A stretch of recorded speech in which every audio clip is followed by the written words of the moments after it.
یونان کے ایک عظیم بادشاہ کو برس کا موذی مرض لاحق تھا۔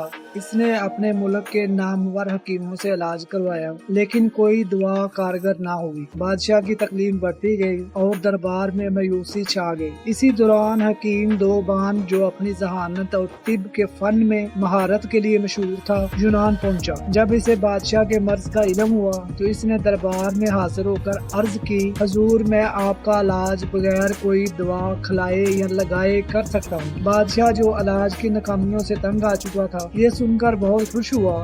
اس نے حکیم سے وعدہ کیا، اگر تم مجھے اس مرض سے نجات دلا دو تو میں تمہیں مال و دولت سے نوازوں گا اور تمہیں اپنا قریبی ساتھی بناؤں گا۔ حکیم دوبان نے کچھ وقت مانگا اور اپنی قیام گاہ پر جا کر ایک خاص گیند تیار کی۔ اس نے اس گیند کو کھوکھلا بنوایا اور اس میں چند نایاب جڑی بوٹیاں اور دعائیں بھریں، پھر اسے بند کر دیا۔ اگلے روز حکیم نے گیند بادشاہ کے سامنے پیش کی اور کہا، حضور آپ اس گیند سے اس وقت تک کھیلیں جب تک آپ کے جسم پر پسینہ نہ آ جائے، پھر گرم پانی سے حمام کریں اور آرام فرمائیں۔ بادشاہ نے حکیم کی ہدایت پر عمل کیا۔ اس نے گیند سے کھیلا، دوڑا اور ورزش کی۔ گیند سے نکلنے والی دواؤں کی ہلکی سی خوشبو اس کے جسم میں جذب ہوتی گئی۔ پسینہ نکلنے کے بعد بادشاہ نے غسل کیا اور پھر گہری نیند سو گیا۔ صبح اٹھا تو اس نے دیکھا کہ اس کا جسم بالکل صاف اور برس سے پاک ہو چکا ہے۔ بادشاہ خوشی سے سرشار ہو گیا۔ اس نے فوراً دربار بلایا، حکیم دوبان کو طلب کیا اور اسے سونے چاندی کے ڈھیر، قیمتی تحائف اور عزت و مقام سے نوازا۔ حکیم کو اپنا مصاحب خاص بنا لیا۔ دربار کے امراء اور وزراء یہ دیکھ کر حسد کی آگ میں جلنے لگے، خاص طور پر بادشاہ کا ایک وزیر جو خود کو سب سے زیادہ وفادار سمجھتا تھا حکیم کی ترقی برداشت نہ کر سکا۔ ایک روز وزیر نے موقع پا کر بادشاہ سے کہا، حضور حکیم دوبان کی نیت صاف نہیں،